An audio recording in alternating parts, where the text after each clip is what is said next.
Köpek İşleri Müdürlüğü'ne hoş geldiniz. Bugünkü programımızda köpek otellerini konuşacağız. Türkiye'nin en köklü köpek otellerinden birinin sahibi Bahadır Karabulut bugünkü konuğumuz. Her şeyi masaya olabildiğince şeffaflığıyla yatırıyoruz. Hoş geldin abi.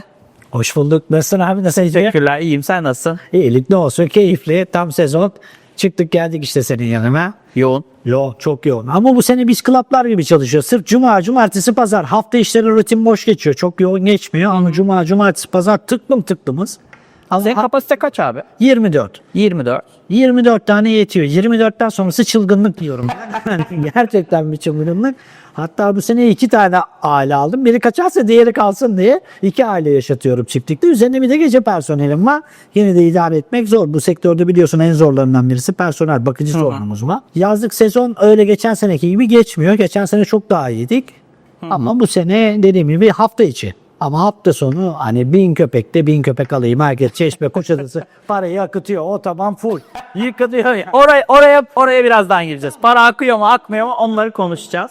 Şimdi sen Türkiye'deki ilk köpek otellerinden biri misin?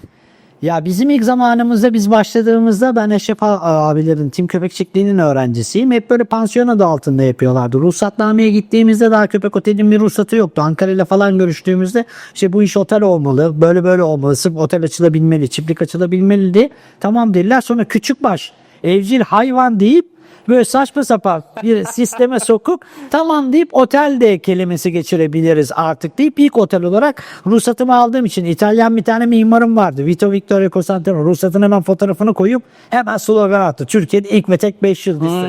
Köpek oteli diye. Halisi orada. Ne başladık bile devam ediyor. O bizim slogan oldu. Öyle hala bir gazetede vesairede bir şey yaptığımızda biz slogan olarak kaldı. Şu anda 18. yılımı tamamladım. Daha 3 gün önce mal sahibine tekrar oturduk. Tekrar konuştuk. Tekrar sağ olsun 3-5 sene daha izin verdi Bahadır yola devam. Çünkü İzmir çok gelişiyor. Evet. Dediğim gibi 18 yıldır evet Bobilent'in sahibiyim yani. Güzel, süper. Peki şimdi sosyal medyada köpek otelleriyle ilgili hem bizim tarafımızda işte her tarafta işte gülen köpekler, koşan köpekler, kulakları uçuşan köpekler bunlar var. Öbür tarafta da bazen işte skandallar patlıyor. İşte köpek oteline bıraktık, şu oldu, bu oldu. Bunlar var. Peki işin gerçeği ne? Yani köpek oteline bıraktığında bir köpek sahibi köpeğini, köpeğin hayatında ne değişiyor? Depresyona giriyor mu? Sahiplerini unutuyor mu? Ne oluyor? Bundan yıllar öncesinde biz baktığımızda bir sürü sistem var. 2 tane sistem var. Biri toplu köpek bakımı, biri yalnız bırakma. Toplu köpek bakımı dediğimiz köpeklerin beraber 10 köpek, 15 köpek anlaşabilen köpekleri beraber bırakıyorlar. Bunu da şimdi isim marka vermek istemem. Hepsi bizim meslektaşlarımız. Bir de tek yalnız bırakım sistemi var. Tabii ki siz de biliyorsunuz yani toplu köpek bakmanın da artıları var, eksileri var. Siz de yıllardır sektördesiniz. Ama ben çıkış tarihimden beri aslında hep köpeklerin ayrı bir odası var. Ayrı odası var. Sadece oyun sırasında vesaire bir araya getirme konsepti var. Onun haricinde ben köpeklere güvenemem. Yani en iyi köpekler, en iyi anlaşan köpekler bile bir anda birbirine girebiliyor. Ya işte ben de biraz pimpiriklik olduğu için biz hiç buluşturmuyoruz. Gezinti alanında da buluşturmuyoruz. Yalnız bırakıyoruz. Yalnız kalıyor ve yalnız geziyor. O yüzden 24 tane köpek bakabiliyoruz. 3 tane personel çıkartıyor. 3 tane personel. Zaten sabah aynı anda köpek gezdirdiğinde zaten öğleye kadar köpek geziyor. Akşam bir daha köpek gezdiriyoruz. Bitiyor. Tek bakmanın yüksek personel maliyeti de var tabii ki açısından ama ben hani biraz daha Fransız sistemi diyorduk biz yıllar öncesine gidip baktığımızda buzdolabı diyorlar onlar. Diyorlar ki bir köpeği aynı karakterde, aynı huyda, aynı suyda geri verebiliyorsan bir buzdolabı gibi kapatıp geri verebiliyorsan diyorlar. Fransızlar o yüzden veteriner hekimlerin zaten bu kafes sistemi oradan geliyor. Hepsi böyle ufacık kafeslerde bakar. Hemen verirler. Köpeğin iç karakteri bozulmadı derler. Bir şey bozulmadı derler.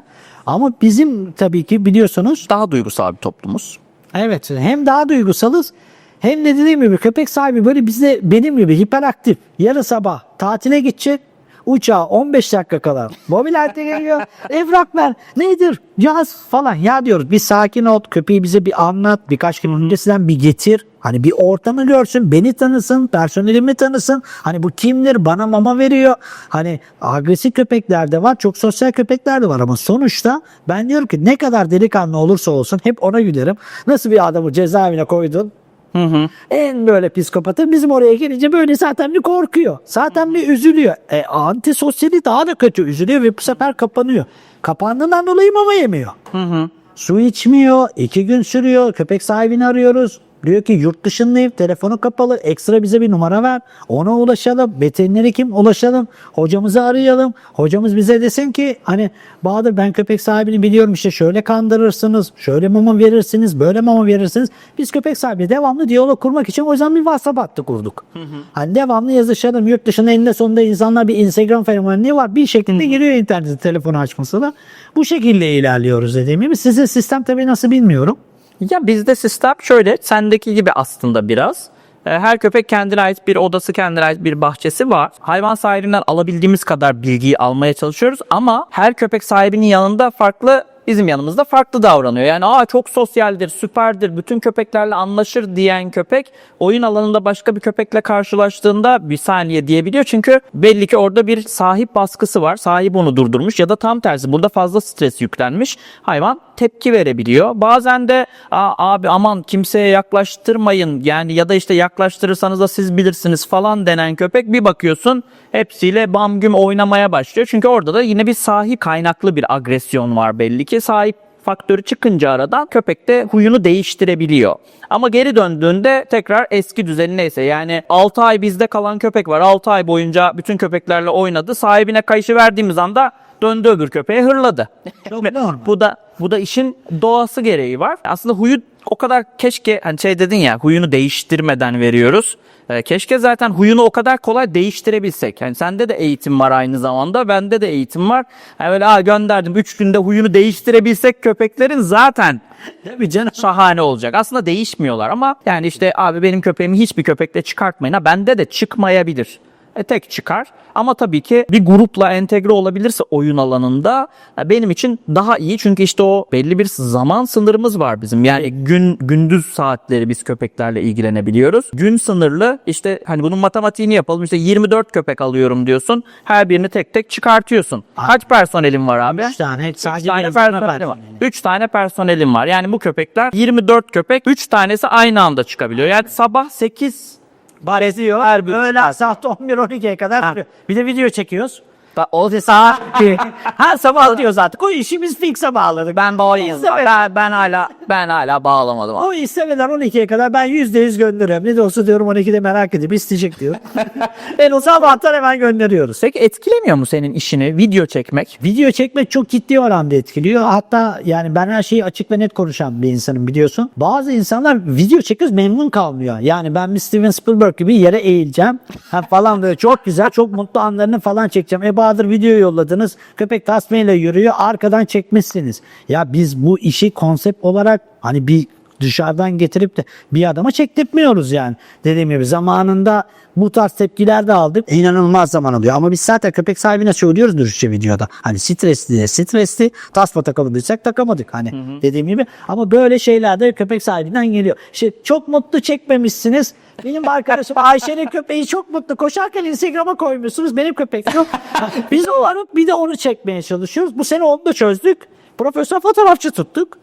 Yani, bu da bir maliyet. Aynen bu da bir maliyet. Pek fotoğrafçı çağırdık. Her pazar fotoğraf çekiyor. Onu da ekarte edemedik. İnsanlar hafta içi benim köpeğimi çekmiyorsunuz. Bu da ekstra maliyet. Nasıl yapsak artık fotoğraf çekimine artına hani kameralı odalar bir tık pahalı ya. Fotoğraf çekimine de şu kadar deyip profesyonel fotoğraflarını mı verelim ne yapalım? Vallahi işte en son biz bu sene pazar günleri çekebildiğimiz kadar işte pazar günü bir adam geldiği zaman en fazla kaç tane çekebilecek? Yani 7 tane 8 tane köpeği çekiyoruz. Ondan sonra ara sıra başlıyoruz Instagram'a koymaya. Instagram zaten sosyal medyayı çok iyi bilen bir insan değilim bu arada. Herkes de zaten sosyal medyamı gördüğü için zaten anlıyor. Böyle pat pat pat çok kötü videolar koyuyorum. Çok kötü şeyler yapıyorum. Aktifliğim var. Esasen ben orada duyuru amacıyla kullanıyorum ben sosyal medyayı. İşte şunu... Konuyu dağıtma dur. Konuyu dağıtma. Tabii. Orada şimdi bir matematik yapıyorduk aslında. 3 tane personelim var diyorsun. Evet. Bunlar turluyorlar. İşte Evet. aynı anda 3 köpek çıkıyor. Zaten her birinde 8 köpek kaldı. Sabah bir tura başladı. Yarımşar saat çıkarttığında Aynen. 4 saat 4 mesai yaptı personel. Bitti. 4 saati bitti. Sabah 8'de başlasa personel öğle arasında bitirdi. Ondan sonra ikinci tura başlıyor. Aynen. Bitiriyor. Dolayısıyla biz hayvan sahiplerine şunu söyleyebilir miyiz? Yani kapasite 50 ise 60 ise 70 ise alacağınız hizmet de ona göre düşecek. Yani Ya da 20 tane personel olması lazım. Evet. Mesela şöyle çözenler var. Şimdi onu da kötülememek lazım. Bazı İstanbul'da köpek çiftlikleri var. Özellikle Alman çobancılar var Almanya'ya gittiğimizde. Çok büyük gezinti alanları yaratıyorlar. Benim de arkada yaptığım bir ara 2-3 tane.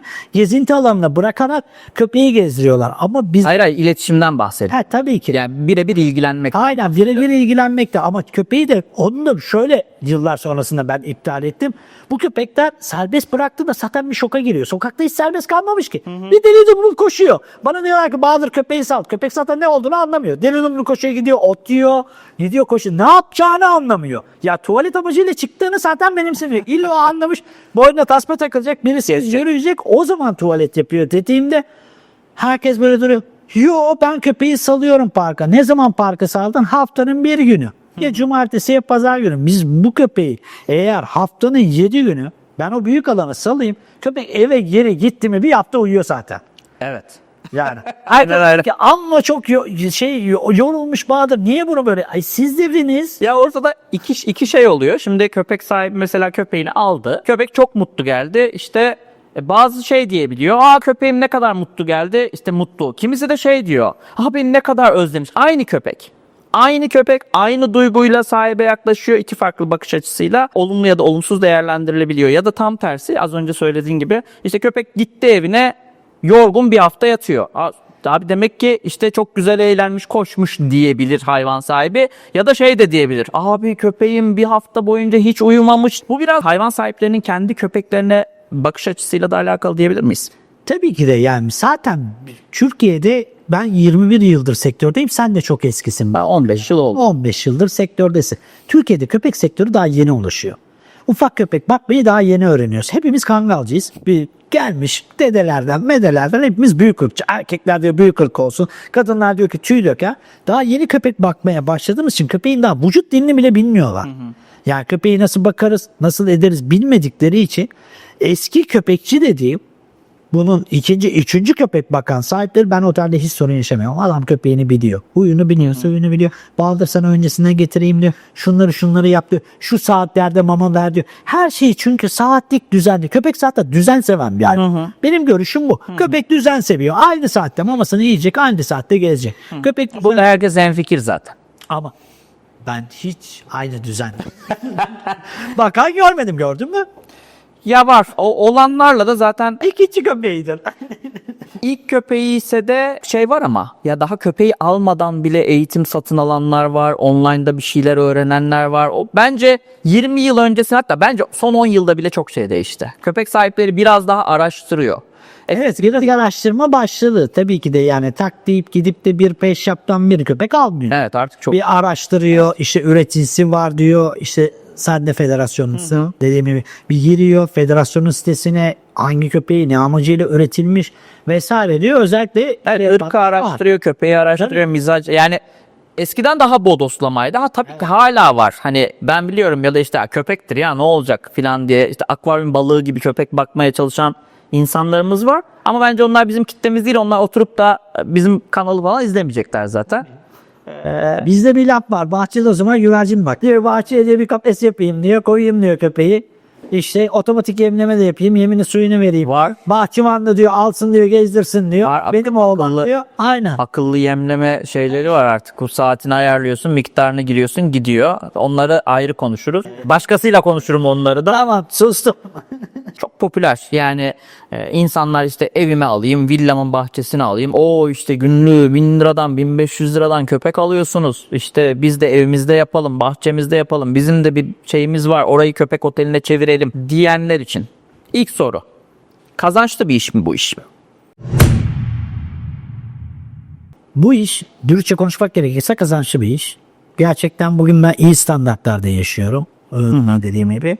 Para kazan. Bu iş sayesinde mi iyi standartlarda yaşıyorsun? Yani benim bir de şahsi düşüncem bu. Bir işi yapıyorsanız iyi yapmaya çalışan bir adamım. Ben iyi yaptığımızda her işte zaten sonuç alabiliyorsunuz. Ama bugün güzel bir pet oteli sahibi olursanız eğer iyi para kazanırsınız. Açık ve net konuştum. Kolay mı peki? Yani oteli açmak, yapmak, işletmekten bahsetmiyorum. Oteli açmak kısmı çok zor. Ruhsatnamelerde çünkü çok saçma sapan tam bilgiler de yok. Her belediye ayrı bir projeyle geliyor.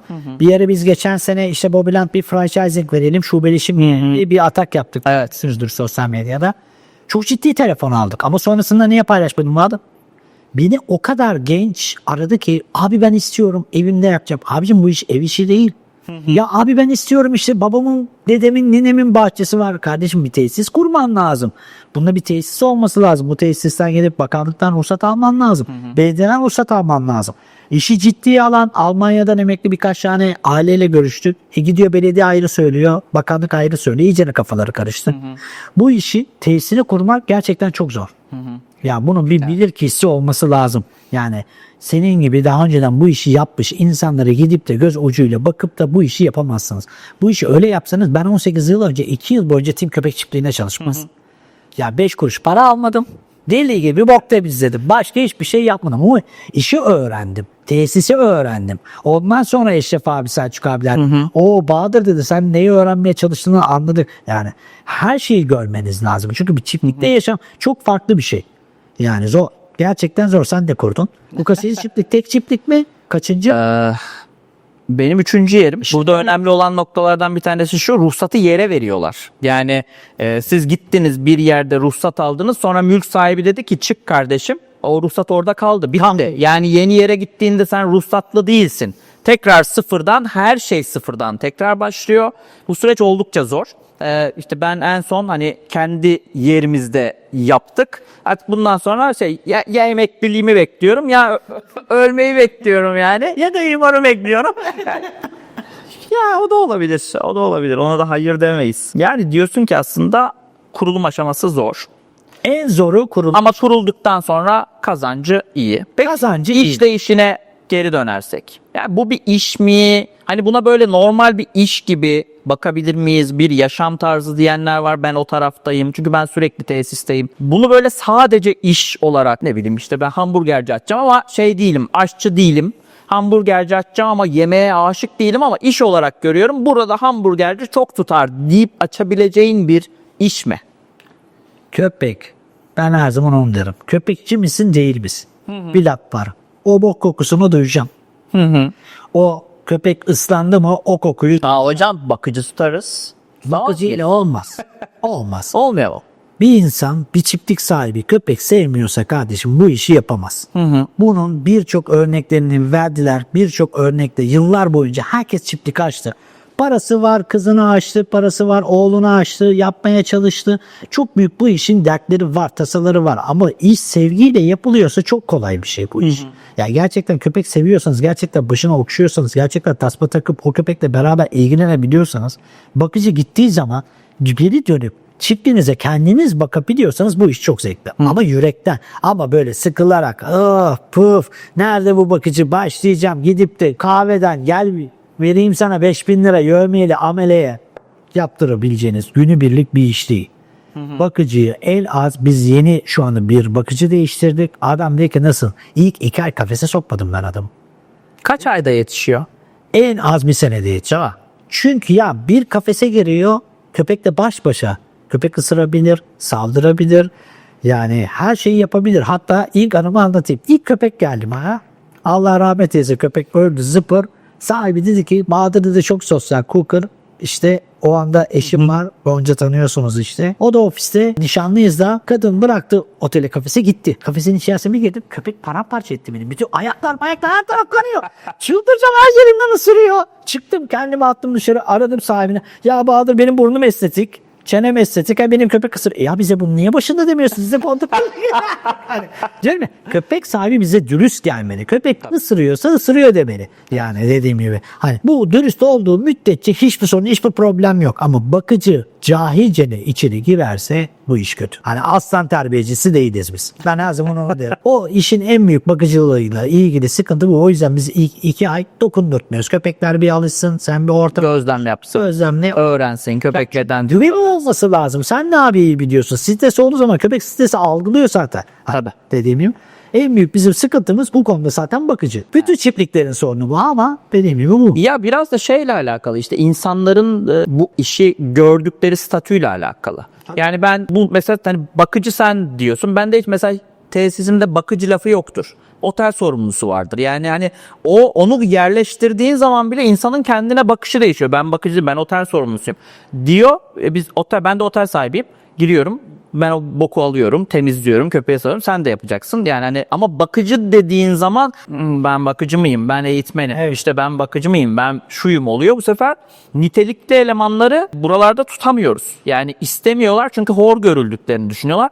Mesleği hor görmeye başlıyorlar. Ben çok seviyorum. Bu arada işin benim en sevdiğim yanı köpeklerle olmak kısmı. Tesiste işte personelin olmadığı zamanlar, ekip arkadaşlarımın olmadığı zamanlarda çok mutluyum. İnanılmaz mutluyum. Ya ben tek başıma onunla yatıyorum, yuvarlanıyorum, temizliğimi yapıyorum. Şey zaten yani hani haftada bir gün 2 gün kimse olmasın istiyorum. Sadece ben olayım. O benim için detoks çünkü direkt köpeklerle işçi olduğum bir an. Sadece o gün işte video çekmeyebiliyorum. Telefonları açmayabiliyorum.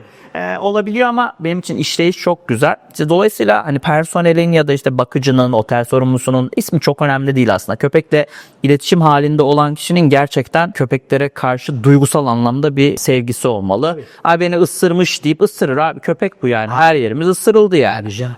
Bu meslekte olup da sırılmayan var mı? Ya ben bilmiyorum. Şimdi köpek sahiplerine faydalı olacak. Yani hani şeyi konuştuk işte bu işe girmek isteyenleri konuştuk. İşin iç işleyişini konuştuk. Aslında köpek sahiplerine de ufak tefek sinyaller verdik. Ama doğrudan tavsiye verebileceğimiz yani işte bir köpek oteline bırakırken nelere dikkat etmeliler? Neye bakmalılar? İşte ruhsatlı mı olsun? İşte kapasiteyi birazcık konuştuk. Personellerin nitelikleri olabilir. Sahibi olabilir. İşte o sevgiyi görüp görmemek olabilir. Hani benim kabaca şimdi şu ana kadar konuştuğumuz şeyleri bir toparladım. Ama özellikle tavsiye edeceğim bir şeyler var mı? Benim Ne her cümlede, her çekimde de bunu söylerim. Köpek zaten bizim müşterimiz. Sahibi değildir. Ben derim ki önce sen bize getirin. En azından 1-2 saat kalsın 2-3 sefer. Kapıyı açtınız. Bize koştur koştur köpek giriyor mu? Kuyruk havada mı? Sallanıyor mu? Benim yanıma gelmiyor. Bitti, o benim müşterimdir. Siz istediğiniz kadar başka çiftliğe gidin. İstediğinizi yapabilirsiniz. Bitti. Eğer köpek sahibi gerçekten daha öncesinden otele gidip veya pansiyon neyse bırakacağı yere gidip birkaç sefer orayı tanıtırsa geri döndüğünde köpeği zaten arabayı bindiğindeki karakterinden, eve geri döndüğündeki karakterinden anlıyor. Ben her zaman onu derim. Bize birkaç sefer bırakın, alışsın, ondan sonra bitti. İlk seferle bizi yargılamayın. İlk bize bıraktığımız bir yanına geri aldınız. 3 kilo verdi. 30 kiloda 3 kilo çok normal. Ben derim ki tatilde sen kaç kilo verdin? Ya Bahadır Ben aldım. kaç kilo aldın? Ben aldım abi. Aynen o insan alır. Veya verir. Hani herkese ben bunu derim. Bahadır doğru söylüyorsun lan. Siz de ben de insan oluyorum. Ben buna İstanbul'a yarışmaya gidiyorum sizinle. 3 gün sen oluyorum. Stres var, ortam değişikliği var, farklı gıda var, farklı yerler var dediğim gibi yani bizim için önemli olan köpeğin mutluluğu. Yani köpeğin o karakteristik sahibi o aradaki şeyi algılıyor. Ben köpek sahibine onu derim her zaman. Anlarsın, bırak. Peki bırakmadan anlayamaz mı? Bırakmadan. Yani önden bir eleme yapanlar için Önden söylüyorum. eleme. Şimdi şu Photoshop zamanı. Türkçe konuşurum her şeyi. Baktığın zaman herkesin çiftliği yemyeşil. Baktığın zaman herkesin şeyi. İnternetten bakmamak lazım. Sosyal medya gençlik zaten bu işi kıvırmış. Hani yapay zeka çıktı, çok güzel fotoğraflar koyabiliyorlar. Dediğim gibi fotoğraflarla öyle internette değil. Gidip bizzat ortamı gör. Odaları gösteriyor musun? O da ben gösteririm. Benim çiftliğin kapısı açıktır. Girer. Sadece agresif köpek olduğu zaman derim ki dur. Bir tane demir tutuyor.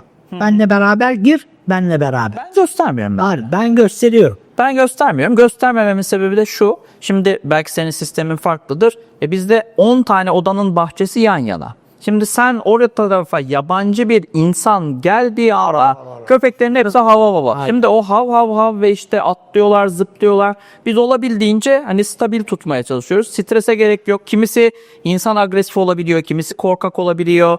Kimisi çok insan canlısı olabiliyor. O da işte hadi oynayalım diye atlayabiliyor. Ben o aksiyonu yaşatmayı sevmiyorum. 5 kişi gelse günde göreceğim diye köpekler sürekli hav hav hav. Bu sefer risk barındırmaya başlıyor. Ben o yüzden almıyorum. O yüzden dürüstçe konuşmak gerekirse her şeyi dürüstçe anlatırım. Bundan 7-8 yıl öncesinde bir köpek sahibi girdi içeri. Ufak kızı var. Kızı kalkmış elinden ödü bisküvi. Köpek alerji. Aynısını yaşadık. Çok ciddi sorun yaşadık biz. Dedim ki ne oldu bu köpeğe? Bir gün sonrasında sahibini aradım, ne oldu? Ya Bahadır farklı gıda personel diyor yok. Sonra bir baktık ki kameralara ufak kızımız çıkartmış kavalyere bisküvi vermiş. Hani iyi. Ben yetiştiğinde oldu bu. Cebinden çıkarttı. Ben daha ne yapıyorsunuz diyemeden verdi köpeğe. Dedim ki ne yapıyorsunuz? Yani işte aileleri yok ya dedi onların dedi. Şimdi hani evet aileleri yok da biz her gün oynatıyoruz falan yani işte cezaevinde de değil hayvanlar ya. Onlara da bir şey. Hayşerak bahçesine girmedim. Ya da şey hani çocuk yuvasına gidersin, hani çocuklara ya da huzur evine gidersin, bir şeyler hediye eder. Değil ki konsept öyle. Orada köpekler biraz daha işte hani korunmaya yönelik. Yani hani önce sağlıkları önemli falan. Evet, dediğin şeyi yaşadım. Bu işin çakallığı ne? Bu iş- Yani insanlar nerede patlarlar? Nereye bırakırlarsa nelerle karşılaşabilirler? Neye aldanmasınlar? Ya bence bu işi biraz böyle görselini çok önemseyen bir insan varsa burası çiftlik ortamı ya. Böyle çok şatafatlı gösterirse ben oraya inanmam. Ben dürüstçe konuşayım. Köpeğin olduğu yerde sağlam bir şey kalıyor mu abi? Hayır. Ya ben de ben de hep şey derim mesela, yani hani girdiniz, o yeşil alan yem yeşilse oraya köpek çıkmıyor, bilin. Yani oraya köpek çıkıyorsa Köpek gidiyoruz zaten. yani oraya köpek, zaten 10 tane köpeği bir günde bırakayım, hangi tesis olursa olsun orası paramparça olacak zaten. Yani koşacak, kazacak, işeyecek. Dolayısıyla o yemyeşil bir tesis gördüğünüzde ya yeni kuruldu, hemen videolar o gün çekildi, ya da işte mesela bizde de oluyor, yemyeşil görüyorsun. Ne zaman? Baharda görüyorsun abi. Bahar sezonunda çimler yeni çıktığında şahane yemyeşil görsel. Sonra yavaş yavaş yaz ortasına doğru kelleşmeler başlıyor. Bir de İzmir'de ciddi de su sorunu var yani. Aynen. Hani sürekli su basalım İstanbul'daki gibi olmuyor yani. İstanbul'da doğal her yer yemyeşil. Biz bayağı uğraşıyoruz aslında alanı Ben korumak. durmadan gübre atıyorum. Durmadan şey yapıyorum. Hani dediğim Bizde hiç bakım kimyasal da yok, biliyor musun? Gübre yok. Ben atıyorum 3-15 bildiğimiz bir gübre var. Çuval her sabah batır kütür her akşam sularken. Hiç kimya- O yüzden gece bekçi mesası bahçıvanım. Dediğim gibi. Hani. Ama ilk onu ben çok dikkat ederim. Bir de köpeklerin bakarım. Havlama ses tonuna bakarım. Ben havlama ses tonundan çözerim. Köpek ağlıyor mu, mızmızlanıyor. O bir süre sonra gelişiyor. Aynen, hani o ses tonunu anlarım. Hani bugün gidecek olsam dışarıda bir köpeğim olsa. Onu ama herkes anlayamaz ya. Yani şöyle söyleyeyim, bazen şu oluyor, köpeğini bırakıyor mesela, köpek duruyor orada. Orada başka bir köpek ağlıyor, aa bizimki ağlıyor diyor. Yani o hayvan sahibinin Evet. O da anlayabileceği bir şey değil bence. ondan sonra bakıcıya bakarım. Yerli mi yabancı mı, en büyük sıkıntı bu. Yani bakarım ya, bu adam benim köpeğimi gezdirecek. Bu adam benim mamamı suyumu ver. Aa, ben de hep onu derdim. İşte tesisi görmek istiyoruz diyenlere, hani tesis bakmıyor köpeğinize. Tabii ki tesis önemli ama köpeğinize bakacak kişi tesis değil, biz bakıyoruz köpeğinize. Ben şey derim, buyurun gelin tanışalım. Hani tanışmaya gelin. Tesisi görmeye geliyorum ve ben bir de şeyim zaten, biraz daha asabiyim. Gelmeyin diyorum. Sevmiyorum da zaten. Hani o muhabbetleri biliyorum o ya. İşte, o muhabbetleri de sevmiyorum. Ama evet, tanışmaya geliyorlar. İşte evet, biz bakıyoruz. Hepimizle muhabbet ediyorlar. Zaten frekans işi biraz da. Tabii yani frekans. frekans tutması lazım. Yani ondan sonra bakıcısına bakarım. Bakıcıya baktıktan sonra işte görebiliyorsa odasına bakarım. Nerede kalacak? Evladımı nereye bırakacağım ben? Ortama bakarım. Kafayı kaldırırım. Çevrede koku var mı? Pislik var mı? Bir şey var mı? Ortamına bakarım. Ondan sonra geri çıkarım. Ama çok dürüstçe konuşmak gerekirse ben ruhsatsız bir yere vermem abi evcil hayvanımı. Ruhsat Tek başına yeterli değil ama. tek başına yeterli değil ama ruhsat alamadıysa öyle bir yere Evet. bırakmam. Ben kendi, şimdi çocuğumla var. Hani bir sürü kreş var. Evde çocuk oynatıyor. Gidiyorum. Hani bakanlıktan onaylı bir yere veriyorum. Ya bir kere ruhsat varsa en azından bir problem yaşadığımda karşımda bir muhatabım var. Ruhsat yoksa o yok. Yani ruhsat var diye köpeğinize çiçek gibi bakılacak diye bir şey yok. Ama ruhsat yoksa olası bir problemde karşınızda resmi bir muhatap da yok. Yani adam kapıyı kapattı, çıktı gitti, bir daha kimseyi bulamaz. Ya ben burada gençlerimize laf söylemiyorum. Hiç kimseyi de bu zamana kadar şikayet etmedim. Ama var, bir sürü üniversitede öğrencilerimiz var. Yazık, zaten kiralar çok yüksek. Alıyorlar, bakıyorlar. Ben hatta müşteri bile yolluyorum. Diyor. Hani bu köpek diyorum bizde kalamaz. Ev ortamı ister. Var işte bir tane diyorum ufak bir genç öğrencimiz. Baksın evinde, yapabildiği kadar mücadelesini versin diyorum. Onlara benim fazla bir lafım sözüm yok ama evladımı bırakacaksam işi profesör değil. Allah yine ne fiş yansın ne kebap yaptın abi. Ama her zaman biliyorsun kolektif. Ama kendi çocuğumu ruhsatlı yere bırakırım. Açık ve net konuşmak gerekirse ona çok dikkat ederim. Bu benim keskin virajımdır yani. Öyle de her zaman da Katılıyorum. sosyal yaşantıda da, yani gitsem bir ev alsam tapusuna bakarım. Hani var mı yok mu? Hani araba alsam öyle, köpek alsam secerede alırım. Gittim dünya şampiyonunun elimdeki kedi mi? Dünya şampiyonunun oğlu. Dünya para verdim. Herkes gidip barınaktan sattı. Ya bir de mesela şey de var. Ben o hani bakıyorsun işte ruhsatlı bir tesis. Sen de şu an günlük ücret ne kadar? Bende 1100 lira küçük oda, 1400 lira büyük oda, 2400 lira suite oda. 1100 lirayla 2400 arasında değişiyor. İşte bu tesisin bugün ben böyle bir yer kurmak istesem maliyetine 10 milyon değil mi? Yani Daha yine hesapladık. Geçen sene satacaktım tesis. şimdi 10 milyon yatırdın, işte izinler aldın, bir sürü işte veteriner hekim anlaşmaları, şunlar bunlar, işte personeller, sigortalar, bir sürü bir stresi de var yani bu işin. Bunları yaptın. Sen işte 2400 lira maksimum en lüks odayı söylüyor. İşte ortalama 1100 lira diyor. İşte ortalama 1500 lira ücret alıyor. Ben evde bakıyorum diyorum. Ben de 1500 lira alıyorum. Hani bari ucuz yap be. Hani o da ne, bari ucuz yap ya. Kart yok, vergi yok. Tabii o vergi yok. İBAN'la bakarsın. İyi para atıyor geçiyor. Yani o şey diyemem. Doğru. Yok ben de yani bugün hayvan sahiplerine söyleyeceğim şey, ilk önce ruhsata baksınlar. Ruhsat yoksa iyi düşünsünler. Çok iyi analiz yapsınlar. Yani. Ama herkes bize şöyle bir soru sormaya başladı. Son 3 yıldır bu konu gündeme geliyor. Ben hakikaten web sitemine ruhsatı koymamışım. Neye koymamışsın? Web sitemde ruhsat Yok mu? yok. Koymamışım. Kopyalamasınlar diye koymamışsın. Biz secere paylaşmaya korkuyoruz. Adam secereyi kopyalıyor. Secere kopya. Yani oraya de benim ruhsatımı bir başkasının çiftliğinde görmek istemem yani. Aynen yani. Geçen 3 Peki sene İzmir'de kaç tane ruhsat değer var biliyor musun sen? daha Otel olarak. Evet. Otel ruhsatı olarak. Aynen. Geçen gün Emrah Bey'le beraberdim İzmir'de. Ruhsat Geçen bize de geçti. bence en fazla 11 falandır. Daha fazla geçmez. Geçmez. Kaç O tane? zaten doğru eskidir, kapanmıştır. Ruhsatı kapatmamıştır. Açık Evet. gözüküyor. Hatta o da şey demişti, yani şu an ruhsat almak çok zor. Devralmak daha mantıklı diye. Yani açacaklara da, bu işlere girmek isteyenlere asla bir başkasına gitsinler. Yani hazır ruhsatlı olan yerleri devralmak akıllıca şu anda. Evet. Değil mi? En akıllısı yani o.